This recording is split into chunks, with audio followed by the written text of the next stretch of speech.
श्री बृहस्पतिवार व्रत कथा सुनिए।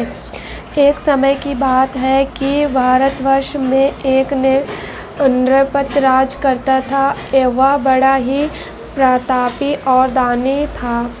वह नित्य प्रतिदिन मंदिर में दर्शन करने जाता था और वह ब्राह्मण और गुरु की सेवा किया करता था। उसके दरवाजे से कोई भी निराश होकर नहीं लौटा था तथा वह प्रत्येक गुरुवार को व्रत रखता था एवं पूजन करता था। हर एक दिन गरीबों की सहायता करता था, परंतु यह सब बातें उसकी रानी को अच्छी नहीं लगी। वह व्रत न करती और न किसी को एक दपड़ी तक दान में देती थी तथा राजा से भी ऐसा करने से मना किया करती थी। एक समय की बात है कि राजा शिकार खेलने वन को गए हुए थे। घर पर रानी और दासी थी।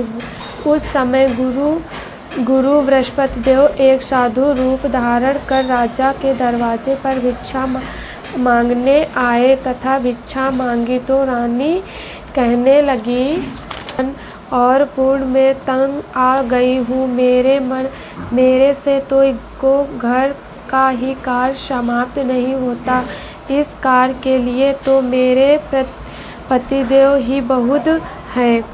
अब आप की कृपा करें कि वह सब धन नष्ट हो जावे तथा मैं आराम से रह सकूं। साधु बोले, हे देवी, तुम तो बड़ी विचित्र हो। संतान और धन से कोई दुखी नहीं होता है, इसको सभी चाहते हैं। पापी भी पुत्र को और धन की इच्छा करता है। अगर आपके पास धन अधिक है तो भूखे मनुष्यों को भोजन कराओ, प्यासाओं लगाओ, ब्राह्मणों को दान दो, धर्मशाला बनाओ, कुआं, तालाब, बावड़ी, बाग बगीचों आदि का निर्माण कराओ, निर्धन मनुष्यों की कुंवारी कन्याओं का विवाह कराओ और अनेकों अत्यधिक धर्म करो। इस प्रकार के कर्मों से आपका कुल और आपका नाम परलोक के सार्थक हो एवं स्वर्ग की प्राप्ति होगी।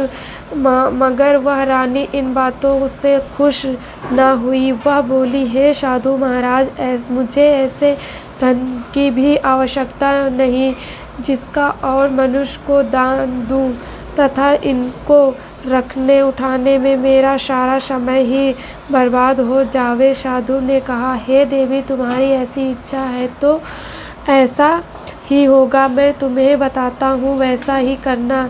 बृहस्पतिवार के दिन घर के गोबर से लीपना, अपने केसों को धोना, केसों को धोते समय स्नान करना। राजा ने से कहा, वह हजामत करवाए, भोजन में मांस, मंदिरा खाना, कपड़ा धोबी के समय धुलने डालना एवं इस प्रकार 7 बृहस्पतिवार करने से तुम्हारा सब धन नष्ट हो जाएगा। ऐसा कहकर वह साधु महाराज वहाँ से अंतर्धान हो गए।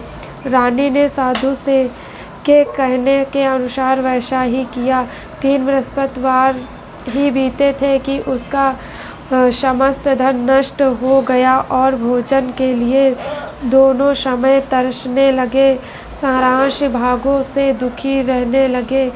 और तब वह राजा रानी से कहने लगा कि तुम यहाँ पर रहो, मैं दूसरे देश को जाऊँ, क्योंकि यहाँ पर मुझे भी मनुष्य जानते हैं, इसलिए कोई काम नहीं कर सकता। देश चोरी, प्रदेश भीख बराबर है। ऐसा कहकर राजा प्रदेश चला गया। वहाँ जंगल को जाता और लकड़ी काट कर लाता और शहरों में बेचता। इसी तरह जीवन व्यतीत करने लगा। इधर राजा के घर रानी और दासी दुखी रहने लगी। किसी दिन भोजन मिलता और किसी दिन जल पीकर ही जाती। एक समय रानी और दासी को 7 रात बिना भोजन के व्यतीत हो गए तो रानी ने अपनी दासी से कहा, हे दासी, यहाँ पास ही एक नगरी में तेरा बहन रहती है, वह बड़ी धनवान है। तू उसके पास जा और वहाँ से पाँव से शेर बेजर मांग ला, जिससे कुछ समय के लिए गुजर हो जाएंगे। इस प्रकार रानी की आज्ञा मानकर दासी उसकी बहन के पास गई और रानी की बहन उस समय पूजन कर रही थी, क्योंकि उस रोज बृहस्पतिवार था। जब दासी ने राजा की बहन को देखा और उससे बोली, हे रानी, मुझे तुम्हारी बहन ने भेजा है, मेरे लिए शेर बेजर दे दो। इस प्रकार दासी ने अनेक बार कहा, परंतु रानी ने कुछ उत्तर न दिया, क्योंकि वह सब समय बृहस्पतिवार की कथा सुन रही थी। इस प्रकार जब बांदी को इसी प्रकार उत्तर नहीं मिला तो वह बहुत दुखी हुई एवं क्रोध भी आया और लौटकर अपने गांव आ गई। रानी के पास आकर बोली, हे रानी, तुम्हारी बहन बहुत ही बड़ी आदमी है, वह छोटे मनुष्यों की बात से भी नहीं करती, इसलिए मैंने उससे कहा तो उसने कोई उत्तर नहीं दिया। मैं वापस चली आई। रानी बोली, हे दासी, इसमें उनका कोई दोष नहीं है। जब बुरे दिन आते हैं तब कोई सहारा नहीं देता। अच्छे बुरे का पता अतीत में ही लगता है। जो ईश्वर की इच्छा हो वही होगा। यह सब हमारे भाग्य का दोष है। इधर उस रानी ने देखा कि मेरी बहन की दासी आई थी, परंतु मैं उससे नहीं बोली, इससे वह बहुत दुखी हुई होगी। यह सोच कथा सुनकर वह विष्णु भगवान का पूजन समाप्त कर रानी बहन के घर चली दी और पहुंच गई। कहने लगी, हे बहन, मैं बृहस्पतिवार का व्रत कर रही थी, तुम्हारी दासी गई, परंतु जब तक कथा होती है, जब तक उठते नहीं हैं, ना बोलते हैं, इसीलिए मैं बोली नहीं हो। दासी क्यों गई थी? रानी बोली, बहन, मेरे अन्न नहीं है, वैसे तुम्हारे कोई बात छिपी नहीं है, इसलिए मैंने दासी को तुम्हारे पास 5 शेर जौर लेने भेजा था। रानी बोली, बहन देखो, बृहस्पतिवार भगवान मनोकामना पूर्ण करते हैं, देखो शायद तुम्हारे घर में नाज रखा हो। इस प्रकार का वचन जब रानी ने सुना तो घर में गई, वहाँ उसे एक घड़ा जौ से भरा मिला। तब तो रानी और बादी खुशी हुई और दासी कहने लगी, हे रानी, देखो, पैसा हमको नहीं मिला तो हम रोज ही व्रत करते हैं, अगर इनसे व्रत की विधि है कथा पूछ ली जाए तो उसे हम भी किया करें। जब तक रानी ने अपनी बहन से पूछा बृहस्पतिवार के व्रत की कथा कैसे है, कथा व्रत करना चाहिए। जब उसने कहा, गुरु के व्रत से चना की दाल, मूंग का से विष्णु भगवान का केले की जड़ से पूजन करके तथा दीपक जलवाए पीले भोजन करे तथा कहानी सुने, इस प्रकार करने से गुरु भगवान प्रसन्न होते हैं, अन्य पुत्र धन देते हैं, मनोकामना पूर्ण करते हैं। इस प्रकार रानी और दासी दोनों ने निश्चय किया कि बृहस्पतिवार भगवान का पूजन जरूर करेंगे। 7 रोज बाद जब बृहस्पतिवार आया तो उन्होंने व्रत रखा। गुड़शाला में जाकर गुड़, चना, वीन, लाई तथा दाल केले की जड़ तथा विष्णु की जी का भोजन किया। जब भोजन पीले जहाँ से आवे, बेचारी बड़ी दुखी हुई, परंतु उन्होंने व्रत किया था, इस कारण गुरु भगवान प्रसन्न थे। 2 थालों में सुंदर पीला भोजन लेकर आए और दासी को देकर बोले, हे दासी, यह तुम्हारे और रानी के लिए भोजन है। तब दासी भोजन पाकर बड़ी खुश हुई और रानी से बोली, चलो भोजन कर लो। रानी को इस विषय से कुछ पता नहीं था, इसलिए वह दासी से बोली, तुम ही भोजन कर लो, क्योंकि तुम्हारे व्यक्ति में हंसी उड़ाती है। दासी बोली, एक महात्मा भोजन दे गया है। तब रानी कहने लगी, यह भोजन तेरे लिए ही है, तू ही खा ले। दासी ने कहा, वह महात्मा, हम दोनों को 2 थालों में भोजन दिया गया है, इसीलिए हम तुम दोनों साथ साथ भोजन करेंगे। इस प्रकार रानी और बांदी ने गुरु भगवान को नमस्कार कर भोजन प्रारंभ किया। अब वह प्रत्येक बृहस्पतिवार को गुरु भगवान का व्रत और पूजन करने लगी। बृहस्पतिवार भगवान की कृपा से फिर रानी और दासी के पास धन और रानी उसी प्रकार आलस्य करने लगी। तब दासी बोली, देखो रानी, तुम पहले इस प्रकार आलस करती थी, तुम्हें धन रखने से में कष्ट होता था, इसी कारण सभी धन नष्ट हो गया। अब गुरु भगवान की कृपा से धन मिला है तो फिर तुम्हें आलस होता है। बड़ी मुसीबतों के बाद हमने यह धन पाया है, इसलिए हमें दान पुण्य करना चाहिए तथा भूखे मनुष्यों को भोजन कराओ, प्याओ, लगाओ, ब्राह्मणों को दान दो, कुएं, तालाब, बाड़ी आदि का निर्माण करो, मंदिर, पाठशाला बनवाओ, कन्याओं का विवाह कराओ, यानी धन को शुभ कामों में खर्च करो, जिससे तुम्हारा कुल का यश तथा स्वर्ग प्राप्त हो और प्रति प्रसन्न हो।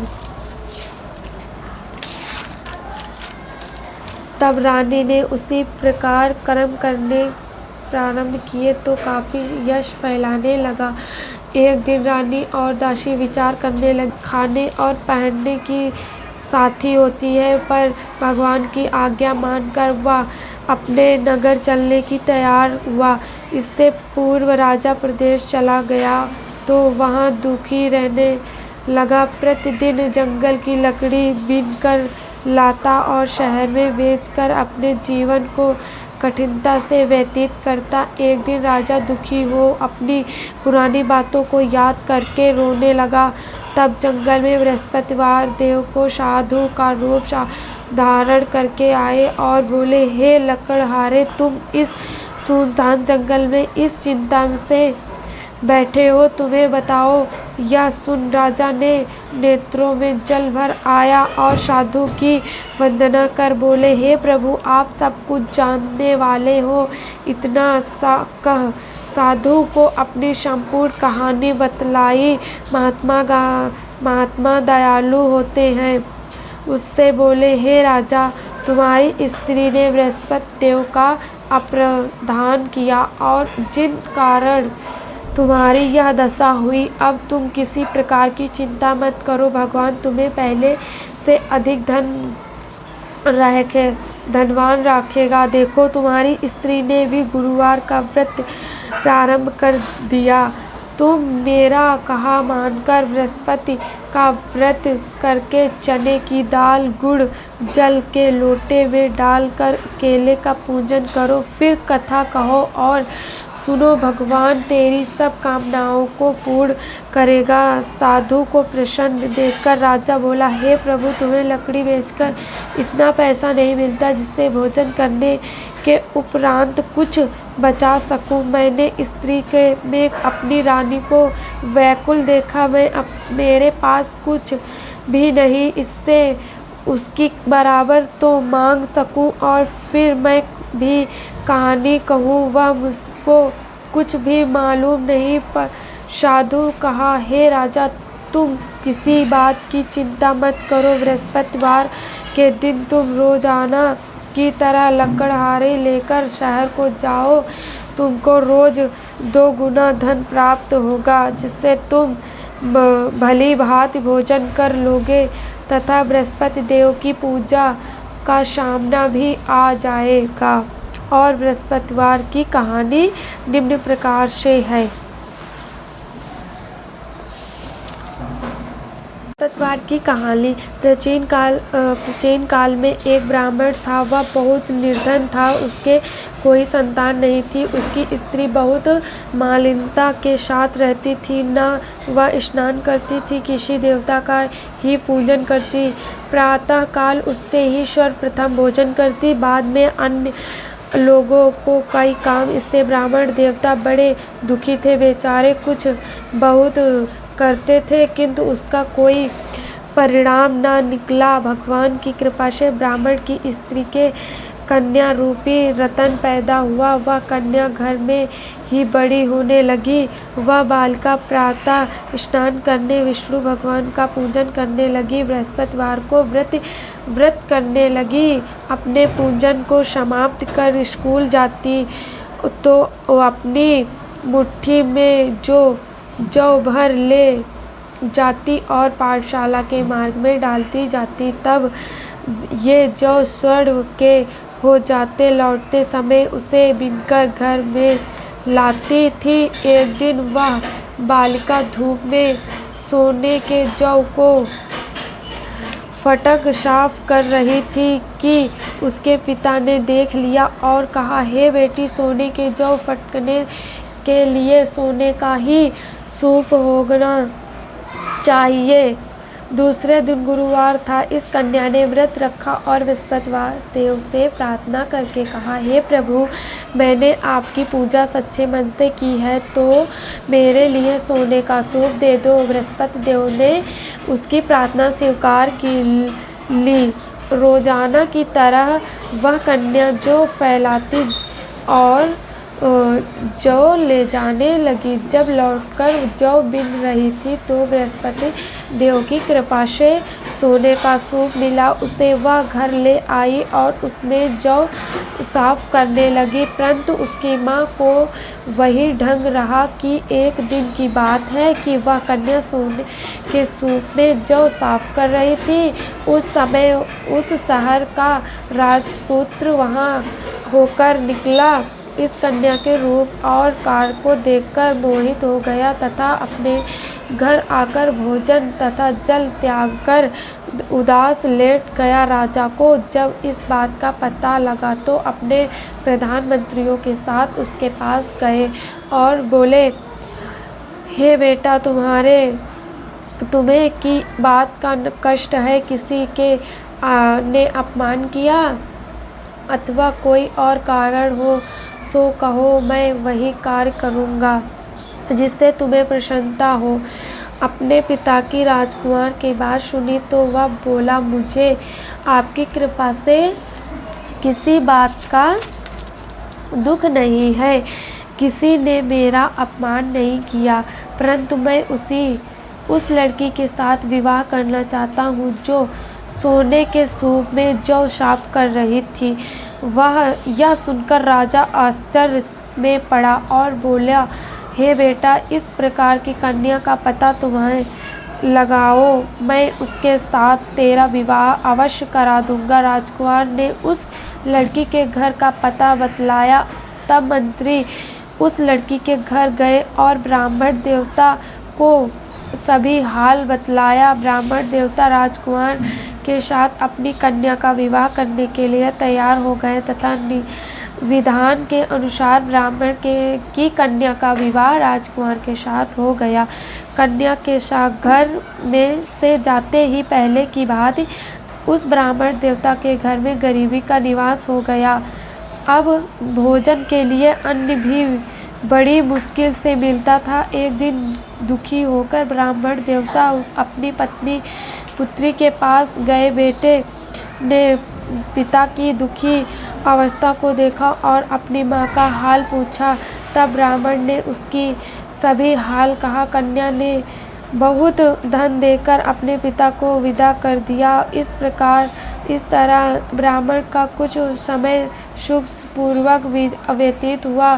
कुछ दिन बाद फिर वही हाल हो गया। ब्राह्मण फिर अपनी कन्या के यहाँ गया और सभी हाल कहा तो लड़की बोली, पिताजी, आप माता जी को यहाँ लिवा लाओ, मैं उसे विधि बताऊँ दूंगी जिससे गरीबी दूर हो जाए। वह ब्राह्मण देवता अपनी पुत्री को के साथ लेकर पहुँचे तो अपनी माँ को समझाने लगी तो, हे माँ, तुम प्रातः काल उठकर प्रथम स्नान करके विष्णु भगवान का पूजन करो तो सब दारिद्रता दूर हो जावे।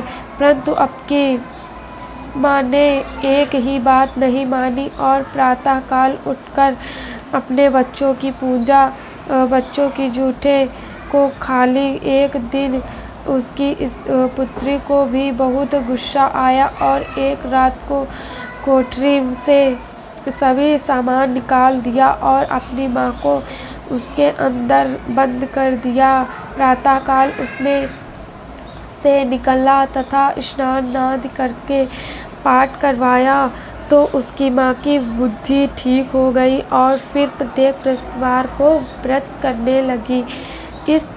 इस व्रत के प्रभाव से वह भी बहुत ही धनवान तथा पुत्रवान हो गए और बृहस्पतिवार जी के प्रभाव से स्वर्ग को प्राप्त हुए तथा वह ब्राह्मण भी सुखपूर्वक इस लोक के सुख भोगकर स्वर्ग को प्राप्त हुए। इस तरह कहानी कहकर साधु देवता कहाँ से लोप हो गए। धीरे धीरे समय व्यतीत होने पर भी वही बृहस्पतिवार का दिन आया। राजा जंगल में लकड़ी काटकर किसी शहर में बेचने गया। उसी दिन और से अधिक पैसा मिला। राजा ने चना गुड़ आदि लाकर गुरुवार का व्रत किया। उस दिन से उसके सभी क्लेश दूर हुए। परंतु जब दूसरा गुरुवार का दिन आया तो बृहस्पतिवार का व्रत करना भूल गया। इस कारण बृहस्पतिवार भगवान नाराज हुए। उस दिन उस नगर के राजा ने विशाल आज्ञा के आयोजन किया तथा शहर में यह घोषणा करा दी कि कोई भी मनुष्य अपने घर भोजन न बनवाए न आग जलवाए। समस्त जनता मेरे यहाँ भोजन करने आए। इस आज्ञा को जो न माने उसके लिए फांसी की सजा दी जाए। इस तरह की घोषणा संपूर्ण नगर में करवा दी गई। राजा की आज्ञा अनुसार शहर के सभी लोग भोजन करने गए, लेकिन लकड़हारा कुछ देर में पहुंचा, इसलिए राजा उसको अपने साथ घर लिवा ले गए और ले जाकर भोजन करा रहे थे तो रानी की दृष्टि ठूठी पर पड़ी, जिस पर उसका हाल लटका हुआ था, जहाँ पर नहीं दिखाई दिया। रानी ने निश्चय किया कि मेरा हाल इस मनुष्य के चुरा लिया है। उसी समय पुलिस को बुलवाकर उसको जेल खाने में डलवा दिया। जब राजा जेल खाने में पड़ गया और बहुत दुखी होकर विचार करने लगा, न जाने कि कौन से पूर्व जन्म में कर्म से मेरे लिए दुख प्राप्त हुआ, और उसी साधु की याद करने लगा जो कि जंगल में मिला था। उसी समय तत्काल बृहस्पति देव साधु के रूप में प्रकट हो गए और उसकी दशा को देखकर कहने लगे, अरे मूर्ख, तेरे बृहस्पति देवता की कथा नहीं कही, इस कारण तेरे लिए दुख प्राप्त हुआ है। इस चिंता मत कर। बृहस्पतिवार के दिन जेल खाने के दरवाजे पर 4 पैसे पड़े मिलेंगे, उनमें से तू बृहस्पति देव की पूजा करना, तेरे सभी कष्ट दूर हो जाएंगे। बृहस्पतिवार के रोज उसे 4 पैसे मिले। राजा ने कथा कही तो उसी रात्रि को बृहस्पति देव ने उस नगरी के राजा को स्वप्न में कहा, हे राजा, तुमने इस आदमी को जेल खाने में बंद कर दिया, वह निर्दोष है, राजा को उसे छोड़ देना। रानी का हार उसी खूंटी पर लटका हुआ है, अगर तू ऐसा नहीं करेगा तो मैं तेरा राज को नष्ट कर दूंगा। इस तरह के रात्रि स्वप्न को देखकर राजा प्रातःकाल को उठा और खूंटी पर हार देखकर लकड़हारे को बुलाया कर क्षमा मांगी तथा उसको योग्य सुंदर वस्त्र आभूषण देकर विदा किया तथा गुरुदेव की आज्ञा अनुसार राजा अपने नगर को चला दिया। राजा जब नगर के निकट पहुंचा तो उसे बड़ा ही आश्चर्य हुआ। नगरी में पहले से अधिक बाग, तालाब और कुएं तथा बहुत धर्मशाला, मंदिर आदि बन गए हैं। राजा ने पूछा तब उसने सभी हाल कहा तो बुढ़िया दौड़कर उस घुड़सवार के पास गई और बोली, मैं तेरी कथा सुनूंगी, तू मेरे खेत पर ही चलकर कहना। तब राजा ने बुढ़िया के खेत पर जाकर कथा कही। उसको सुनने की बैल बड़ी खड़ी हो गई तथा किसान के पेट का दर्द बंद हो गया। राजा अपनी बहन के घर पहुंचा तो बहन ने भाई की खूब मेहमानी की। दूसरे रोज प्रातः काल राजा जागा तो देखा कि सब लोग भोजन कर रहे हैं। राजा ने अपनी बहन से कहा, ऐसा कोई मनुष्य है जिसने भोजन नहीं किया हो, मेरे बृहस्पति देव की कथा सुनने। बहन बोली, मैं भैया, यह देश ऐसा ही है, पहले यहाँ लोग भोजन करते हैं, बाद में अन्य काम करते हैं। अन्य लोग कोई पड़ोस में है तो देख आओ। वह ऐसा कह देने चली, परंतु उसे कोई ऐसा व्यक्ति न मिला जिससे भोजन न किया हो। अतः वह एक कुम्हार के घर गई जिसका लड़का बीमार था। उसे मालूम हुआ कि उसके यहाँ 3 रोज में से किसी ने भोजन नहीं किया है। रानी ने अपने भाई की कथा सुनने के लिए कुम्हार से कहा। वह तैयार हो गया। राजा ने जाकर बृहस्पति देव की कथा की, जिसको सुनकर उसका लड़का ठीक हो गया। अब तो राजा प्रसन्नता होने लगी। एक रोज राजा ने अपनी बहन से कहा, हम अपने घर जाएं, तुम भी तैयार हो जाओ। राजा ने की बहन ने अपनी सास से कहा। सास बोली, हाँ चली जा, परंतु अपने लड़कों को मत ले जाना, क्योंकि तेरे भाई के औलाद नहीं होती है। यह बात उसके भरदेई से कही। तब राजा बोला, अब कोई बालक नहीं चलेगा, तुम्हें चलकर यहाँ कहा करोगी। बड़े दुख मन से राजा अपने नगर लौट आया और सब हाल रानी से कहा। हम निर्वासी राजा हैं, हमारा मुँह देखने का धर्म नहीं है और हम भोजन आदि नहीं किया। रानी बोली, हे प्रभु, बृहस्पति देव ने राजा से स्वप्न में कहा, हे राजा, उठ, सभी सोच को त्याग दे। रानी गर्भ से है। राजा को यह बात सुनकर बड़ी खुशी हुई। 9 महीने में उसके एक सुंदर पुत्र पैदा हुआ। तब राजा बोला, स्त्री बिना भोजन के रह सकती है, बिना कहे नहीं रह सकती। जब मेरे बहन आवे तो मुझे ऐसा कुछ कहना मत। रानी ने कहा, हाँ दिया।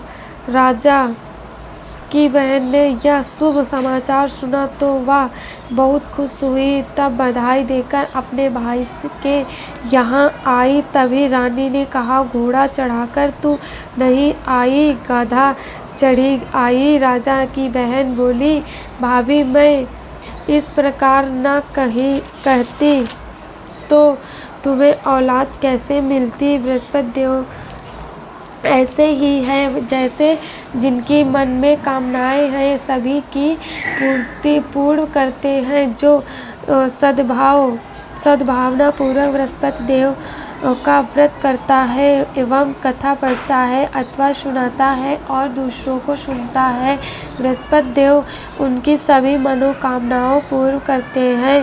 भगवान बृहस्पति देव की सदैव रक्षा करते हैं। संसार में सद्भावना से भगवान का पूजन व्रत सच्चे हृदय से करते हैं, उनकी सभी मनोकामना पूर्ण करते हैं। जैसे सच्ची भावना से रानी और राजा ने उनकी कथा का गुणगान किया तो उनकी सभी इच्छाएं बृहस्पति देव ने पूर्ण की थी। इसलिए सब कथा सुनने के बाद प्रसाद लेकर जाना चाहिए। हृदय से उसका मनन करते हुए जयकारा बोलना चाहिए। बृहस्पति